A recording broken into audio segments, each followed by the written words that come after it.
Bonjour et bienvenue à chacun pour ce nouveau culte de l'Église évangélique de Pentecôte de Célestin. Nous bénissons le Seigneur de pouvoir nous retrouver encore ensemble et de pouvoir partager ensemble ce que Dieu a mis sur nos cœurs, la parole de Dieu, mais aussi la communion. Les cultes ont redémarré en présentiel ici à l'église, mais nous avons bien conscience aussi que chacun ne peut pas encore nous rejoindre avec ces conditions sanitaires que nous connaissons tous, auxquelles nous sommes tous soumis. Et donc nous voulons continuer à pouvoir partager ces vidéos chaque dimanche. Alors comme je l'ai dit déjà la semaine dernière, il n'y a plus le temps de louange. Là vous avez vraiment juste cette partie d'introduction, d'annonce, et puis le message qui ce matin sera apporté par Arnaud Van Espen. Voilà, nous bénissons le Seigneur. Alors, quelques annonces, juste vous dire que nous retrouvons mardi de 14h à 15h pour notre réunion de prière en ligne, encore sur Skype. Et puis, il y aura encore jeudi soir aussi la réunion d'édification en ligne. Et nous allons continuer comme ça tout l'été, normalement, en tout cas le temps que les conditions sanitaires ne nous permettent pas de nous réunir plusieurs fois dans la semaine. Nous voulons vraiment essayer de faire le maximum, continuer à faire le maximum, mais c'est une joie de pouvoir nous retrouver, comme ça a été déjà une joie dimanche dernier, de pouvoir nous retrouver en présentiel ensemble dans la communion fraternelle. Je vous invite évidemment, si vous le pouvez, à venir nous rejoindre, à venir prendre du temps. C'est vrai que les conditions sont plus les mêmes qu'avant, nous sommes obligés de nous adapter, de nous réadapter, mais cela n'empêche pas l'Église d'être l'Église. Voilà, soyez bénis dans le nom du Seigneur, on vous souhaite un bon culte dans la présence de notre Dieu et on veut vraiment que ce matin encore, le Seigneur puisse parler à nos cœurs. Il me semble qu'il faut que nous puissions disposer nos cœurs afin de pouvoir recevoir ce que le Seigneur veut nous dire.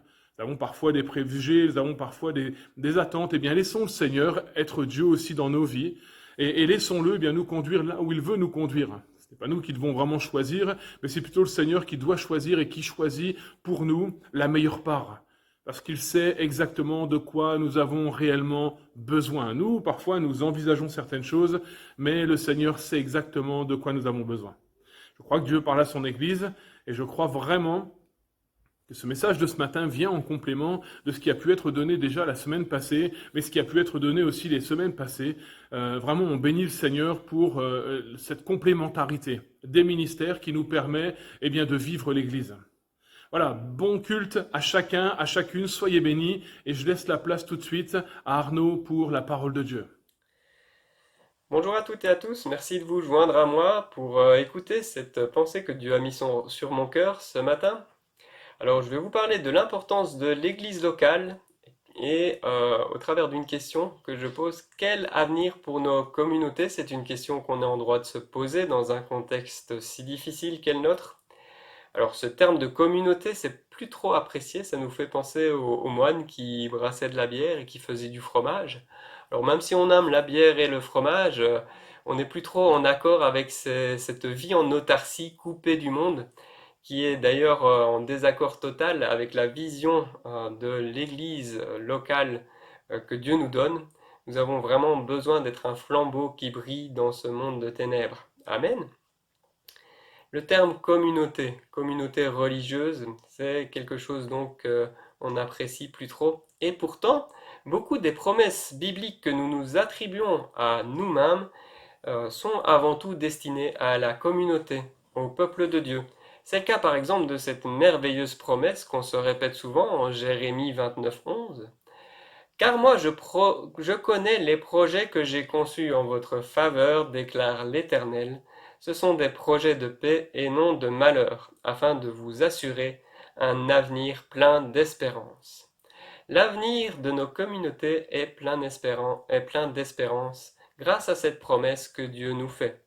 Alors si Michael nous a rappelé la semaine dernière que l'accomplissement des promesses de Dieu passe par notre détermination à en finir avec le péché dans nos vies, aujourd'hui j'aimerais vous rappeler que ces promesses pleines d'espérance, elles s'adressent avant tout à un peuple, au peuple de Dieu. Dieu s'adresse à son peuple et il attend de nous que nous nous comportions comme un peuple uni pour une même cause. Alors, nous allons aujourd'hui parler de cette importance de l'Église locale et de notre intégration dans celle-ci en abordant la lecture de 1 Corinthiens chapitre 3, les versets 7 à 10. 1 Corinthiens chapitre 3, versets 7 à 10.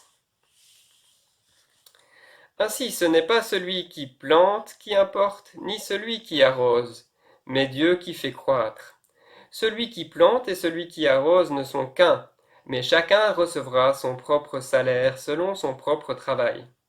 Car nous sommes des collaborateurs de Dieu. Vous êtes le champ de Dieu, la construction de Dieu.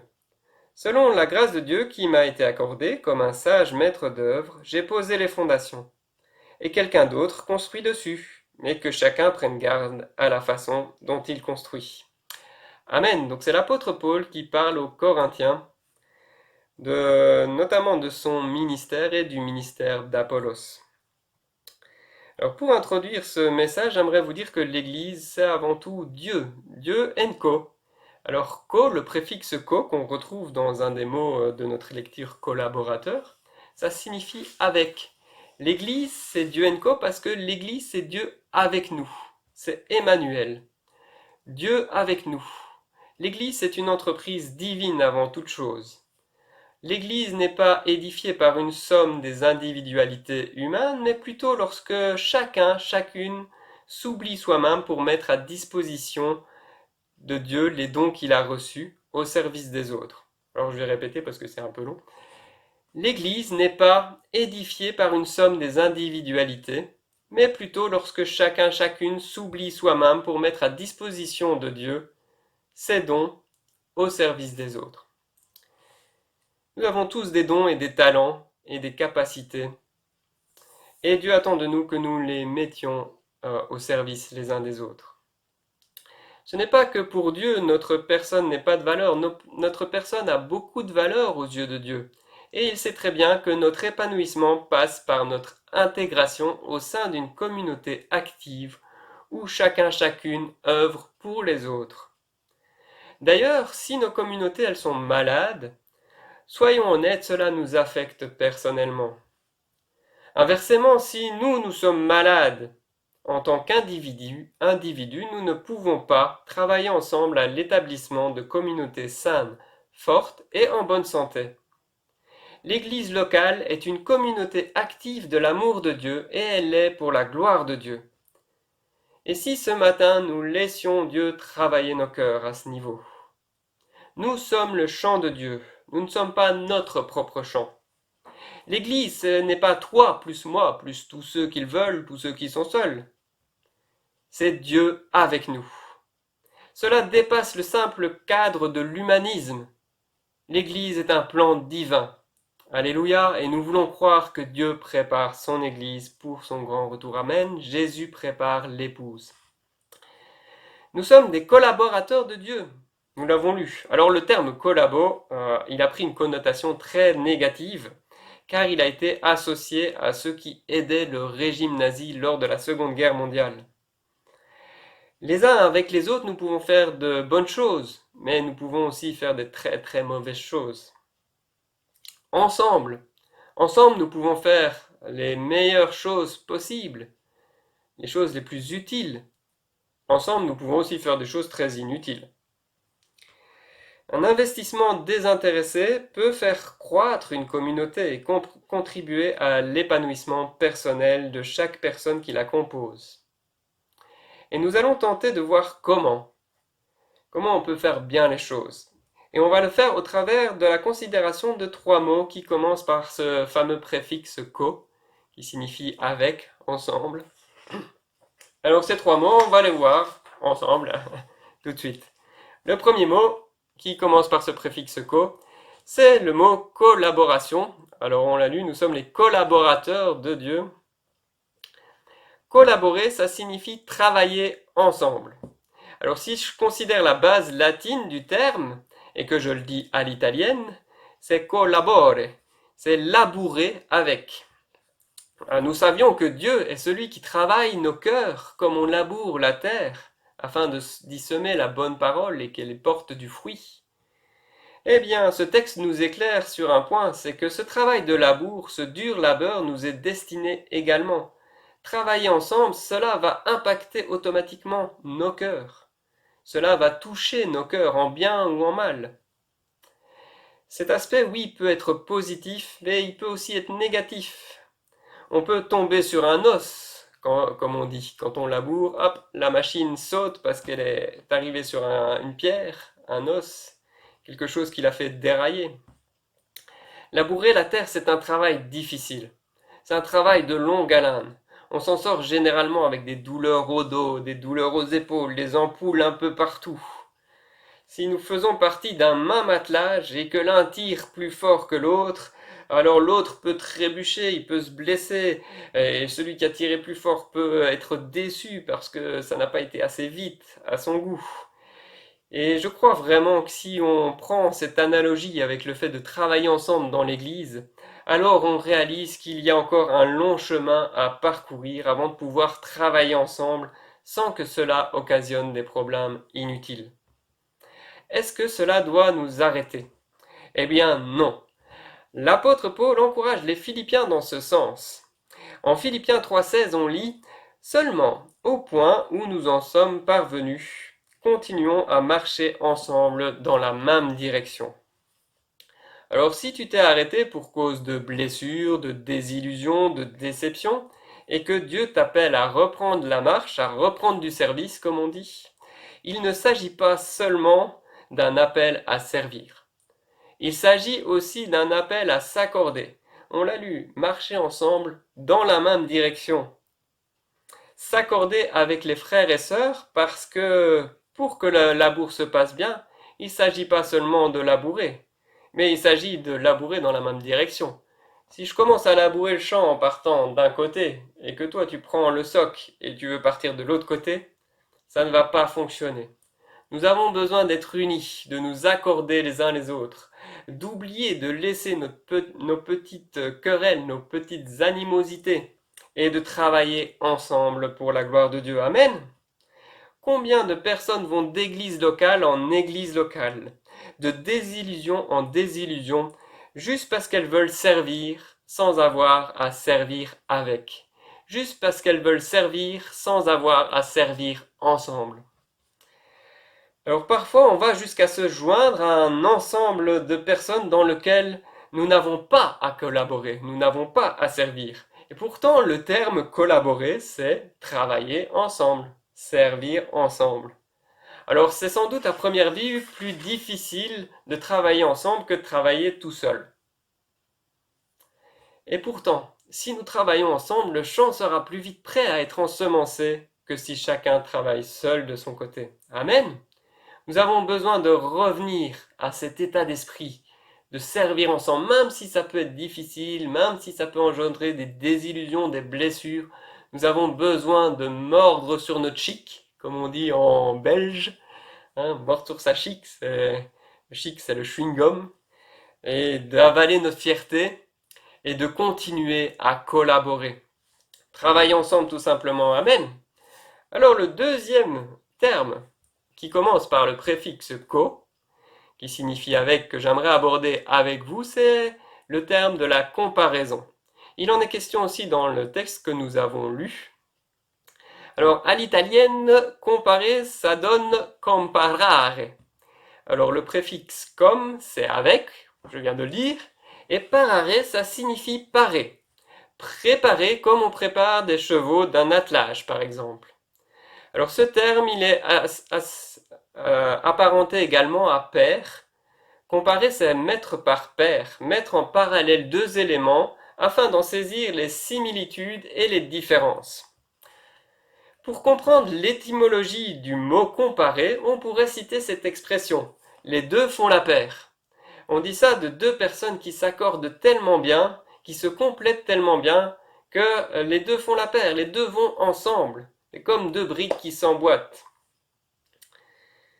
Pourtant, le mot comparer, quand on le cite, ça prend souvent dans notre pensée une connotation négative.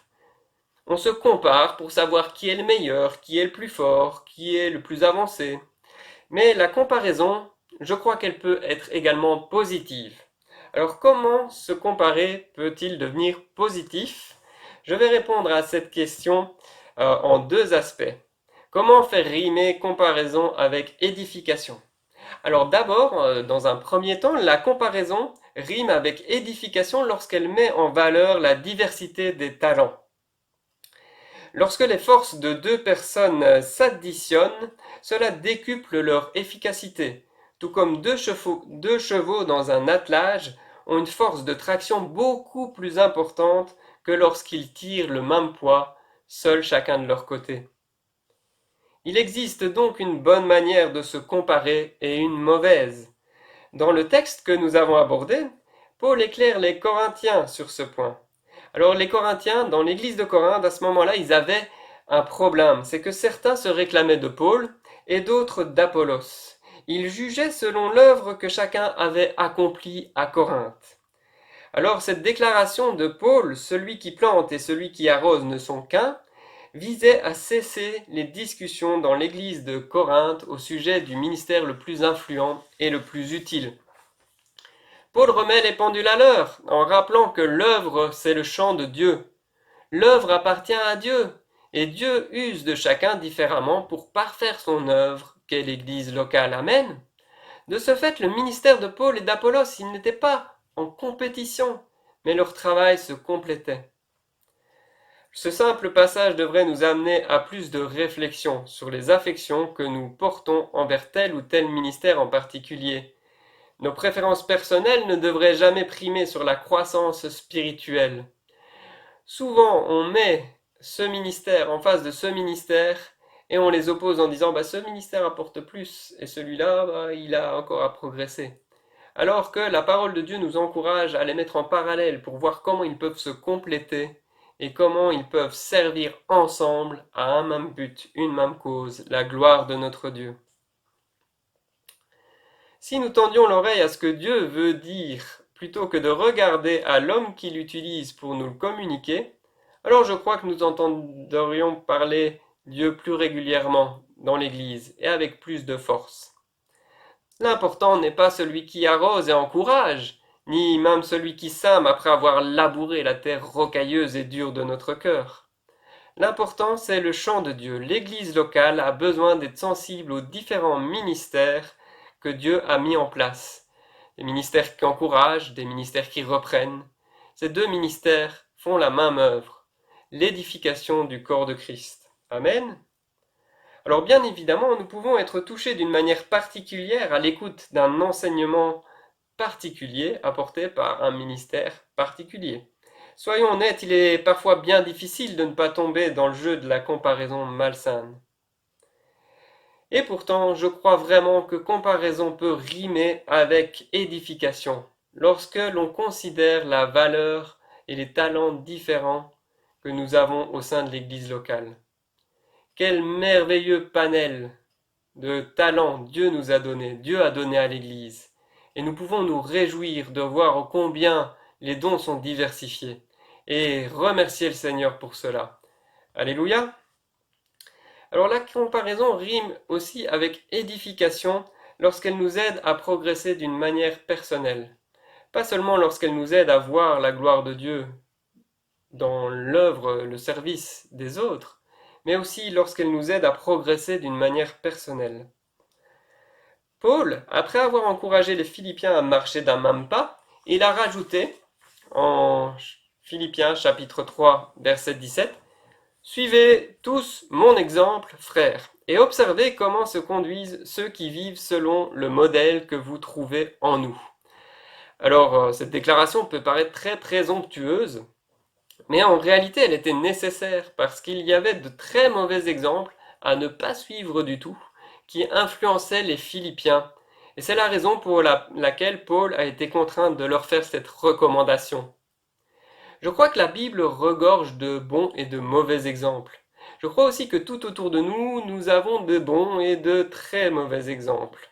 Des exemples à suivre et des exemples à ne pas suivre. Il y a un plan à suivre. Il y a des recommandations à suivre et d'autres à ne pas suivre. Alors pour illustrer cette nécessité de suivre un bon exemple, d'avoir des modèles et des plans qui peuvent nous diriger dans la bonne direction, eh bien je vais vous parler d'une passion de mon petit Léon. Mon petit garçon Léon, il est pour l'instant à fond dans les Legos. Il cherche à réassembler toutes les pièces de ces Legos pour revenir au modèle d'origine. Alors parfois, Léon me demande de l'aide et il vient et il dit papa, papa, j'ai besoin de ton aide, j'y arrive pas tout seul, je trouve pas les pièces. Alors moi, tout ce que je lui dis simplement, c'est as-tu conservé le plan? Est-ce que tu as le plan avec toi? Parce que sans le plan, on ne peut pas y arriver. Le plan ne sert à rien s'il reste dans le tiroir et s'il n'est pas mis en application. De la même manière, on peut avoir le plan, mais s'il n'est pas mis en application dans nos vies, ça ne sert à rien. Jacques 1, verset 22, nous dit mettez en pratique la parole et ne vous bornez pas à l'écouter, en vous trompant vous-même par des faux raisonnements. Il ne sert à rien d'avoir tout un tas de bons exemples autour de nous et de les brandir si nous ne les suivons pas. Christ est notre modèle par excellence. Alors on chante te ressembler Jésus, c'est mon espoir suprême. Penser, agir, aimer toujours plus comme toi. Bien, il me semble que nous pouvons trouver cet exemple merveilleux que Christ nous a laissé. Il peut être vivant dans la vie de ceux et celles qui nous entourent, dans la vie de nos frères et sœurs. Nous pouvons voir en l'autre Christ briller de sa gloire. Je crois qu'il est bon de considérer combien l'autre peut être un exemple. Le véritable bon exemple, il n'a pas besoin de s'élever lui-même au-dessus des autres, mais il sait se faire reconnaître par l'influence positive qu'il a autour de lui. Nous avons besoin d'être attentifs à ce genre de personnes qui vivent remplies de l'Esprit de Dieu et qui nous donnent ces exemples à suivre. Nous avons besoin de comparer nos vies à ces vies consacrées et de nous dire, ouais Seigneur, tu vois, c'est vrai que lui, il est plus avancé que moi, j'aimerais tellement pouvoir arriver à un tel niveau de consécration. Je crois que ce mode de comparaison-là n'est pas malsain en soi. Si ça sert à notre progrès, à notre édification, si c'est juste de la jalousie et de l'envie, évidemment c'est malsain. Mais avoir des mentors, avoir des modèles, avoir des gens qui peuvent nous aider à progresser dans les voies de Dieu, pour moi, c'est quelque chose d'important. D'ailleurs, l'apôtre Paul, dans sa deuxième lettre aux Corinthiens, il écrit « En parlant ainsi, commençons-nous de nouveau à nous recommander nous-mêmes, ou avons-nous besoin, comme certains, de vous présenter des lettres de recommandation ou de vous en demander ?» Alors on le lit, le bon exemple, il n'a pas besoin de s'élever au-dessus des autres. Paul n'avait pas besoin de présenter des lettres de recommandation. Non, il continue en disant « Notre lettre, c'est vous-même, une lettre écrite dans notre cœur, que tout le monde peut connaître et lire. Il est évident que vous êtes une lettre que le Christ a confiée à notre ministère et qu'il nous a fait écrire, non avec de l'encre, mais avec l'Esprit du Dieu vivant. Non sur des tablettes de pierre, mais sur des tablettes de chair, sur vos cœurs. » C'est une histoire de cœur, s'aider les uns les autres, se servir les uns les autres. Voir en quoi l'autre agit mieux que moi dans certaines situations et m'efforcer de prendre exemple sur lui n'entre pas dans le cadre d'une comparaison malsaine, mais ça devrait être une attitude à adopter si nous voulons continuer à progresser. C'est une histoire de cœur. J'aime tellement l'autre que j'analyse son attitude, non pas pour le critiquer de manière négative, mais pour voir en quoi il peut m'aider à progresser, pour voir aussi en quoi je peux l'aider à progresser. S'encourager les uns les autres, à marcher d'un même pas, mais aussi à progresser ensemble. Alléluia. C'est à ça que la comparaison peut devenir positive. C'est en ça qu'elle peut devenir positive. Malheureusement, il faut bien avouer, nous utilisons souvent la comparaison comme expression de notre jalousie, de notre envie, au lieu d'en faire un tremplin pour notre croissance personnelle, mais aussi pour celle de nos communautés. Alors, nous avons vraiment besoin de l'aide de Dieu, que Dieu brise notre orgueil à ce niveau-là, et qu'on revienne à l'humilité toute simple de dire, lui, il progresse super bien, je vais prendre exemple sur lui. Alléluia! Alors la communauté, justement, le progrès de nos communautés, c'est le dernier des trois mots qui commence par le préfixe co que je vais aborder avec vous. Donc on a parlé de la collaboration, travailler ensemble, la comparaison, savoir reconnaître les talents qui font qu'on se complète, savoir aussi prendre modèle quand c'est nécessaire sur les bons exemples. Et là, on va parler de la communauté.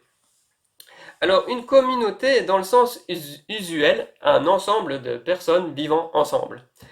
Oui, c'est un peu simpliste comme définition, mais c'est ça. Alors, au niveau religieux, c'est un ensemble de personnes qui poursuivent le même idéal. Alors, la base latine du mot communauté, c'est le préfixe cum, donc de co, qui signifie avec, ensemble, et ensuite c'est munus, qui signifie charge, dette. Étymologiquement, communauté signifie donc charge partagée et obligation mutuelle. Cette analyse ramène à la notion de sacrifice. Pour qu'une communauté s'épanouisse et devienne un sujet d'épanouissement personnel pour chacun et chacune, il est nécessaire que chacun et chacune y mette du sien. L'esprit de communauté, il a tendance à disparaître de nos sociétés au profit de l'individualisme. C'est l'individu qui prime sur la communauté des individus. Pourquoi? Parce que nous calculons de plus en plus les pertes engendrées par les sacrifices personnels en vue du bien d'autrui. Nous vivons dans un monde, dans une société où le chiffre a pris plus de valeur que l'humain. Mais l'Église de Jésus-Christ, elle ne fonctionne pas selon ce modèle.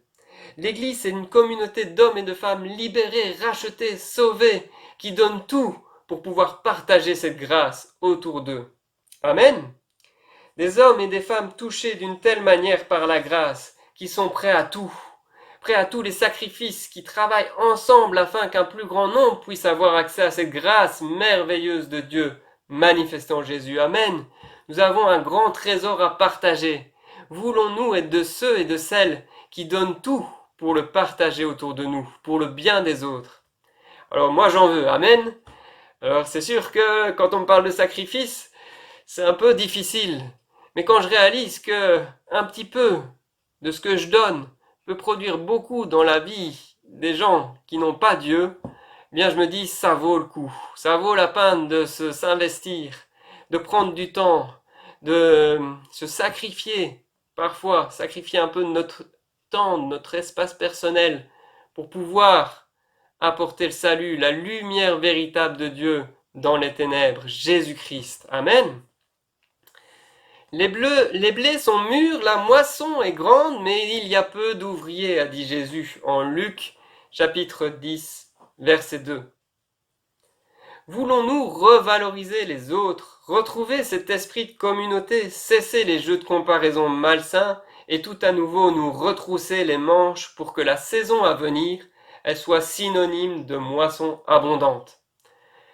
Voulons-nous vraiment faire partie de ceux et de celles qui se donnent pour que l'amour de Dieu soit transmis autour d'eux? Alors je vais conclure en vous laissant cette question en suspens, que vraiment vous puissiez la méditer dans vos cœurs.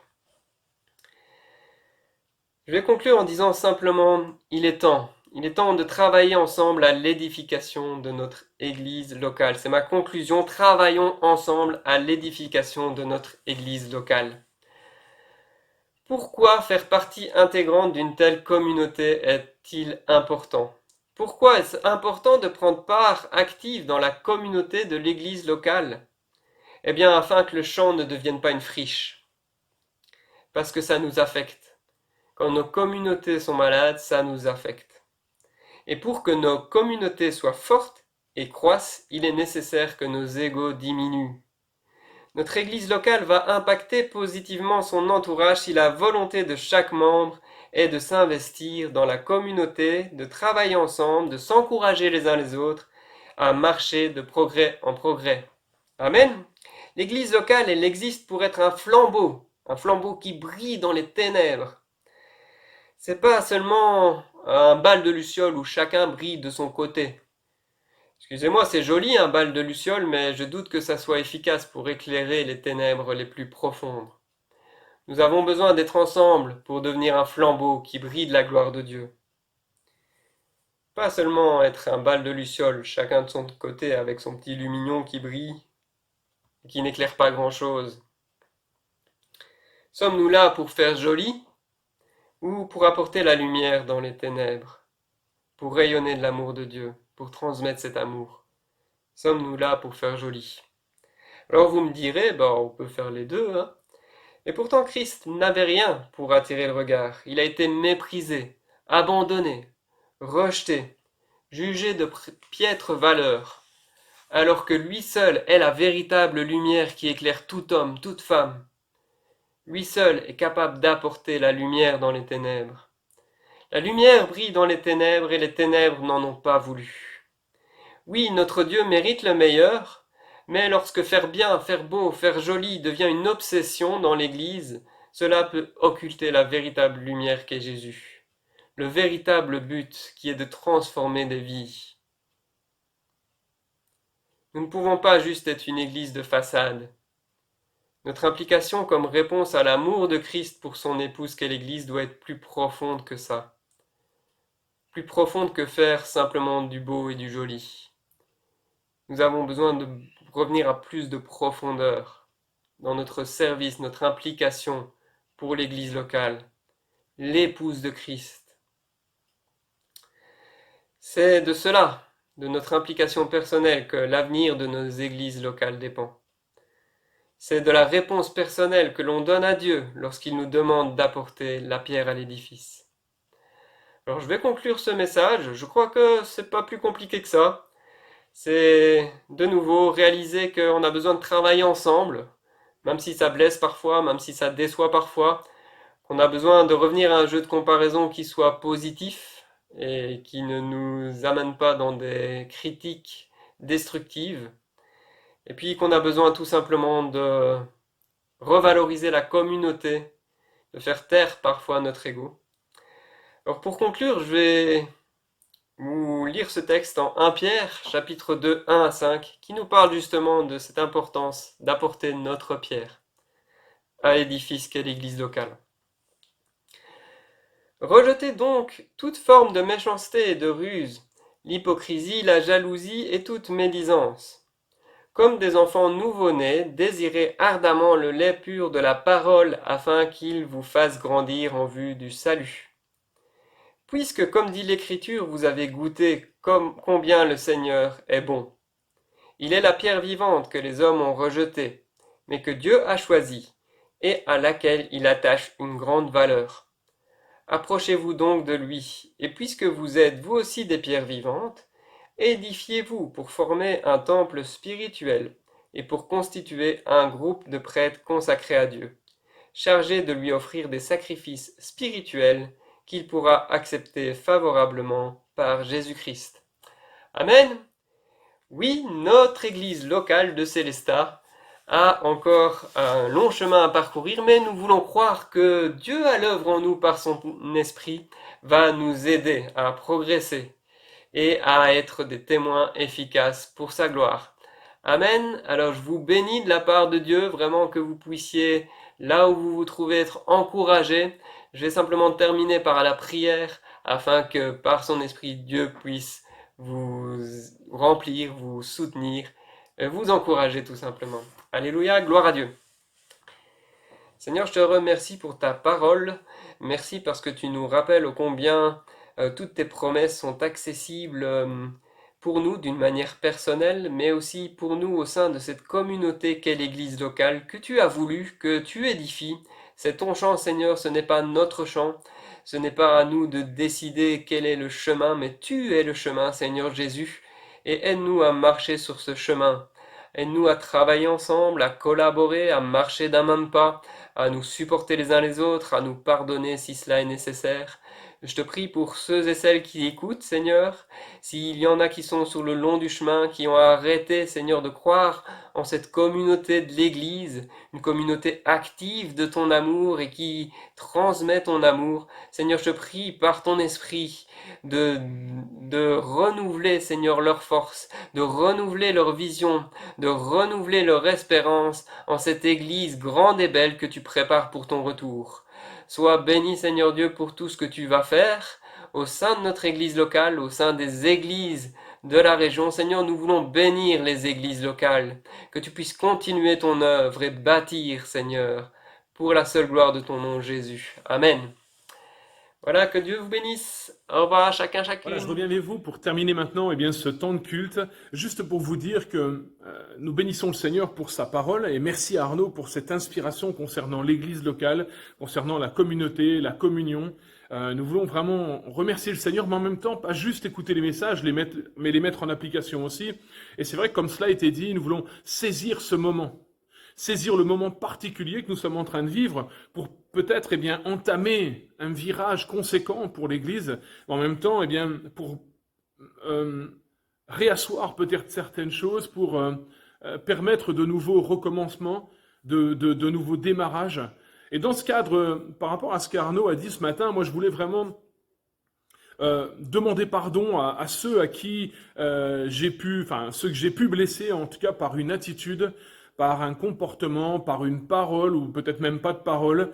Il y a parfois des attitudes que nous avons ou des comportements qui sont qui peuvent blesser, qui peuvent et en tout cas voilà, ce matin je voulais mettre ça en application tout de suite et vous demander pardon et vraiment vous dire qu'il n'y a rien dans mon cœur en tout cas contre qui que ce soit, mais qu'au contraire, nous voulons, et c'est mon désir profond, premier, pour l'Église de Célestat ici, eh bien continuer à avancer, à marcher ensemble, comme ça a été dit dans ce texte ce matin, eh bien au point où nous en sommes parvenus, marchons d'un même pas. Et ça, je crois que c'est vraiment important. En tout cas, voilà. Alors peut-être vous me direz, c'est facile de le faire en écran interposé.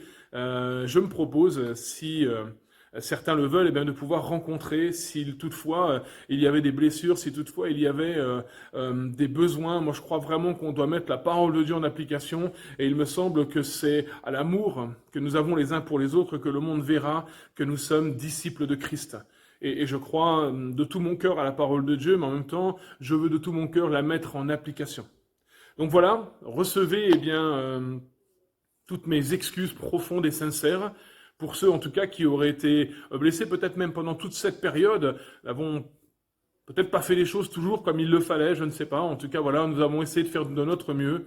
Mais nous ne voulons pas rester sur et laisser des sentiments d'amertume ou des choses comme ça naître ou pousser, grandir dans nos cœurs. Mais voilà, en tout cas pour ma part, vraiment, je viens vers vous avec ce désir qu'il n'y ait rien entre vous et moi.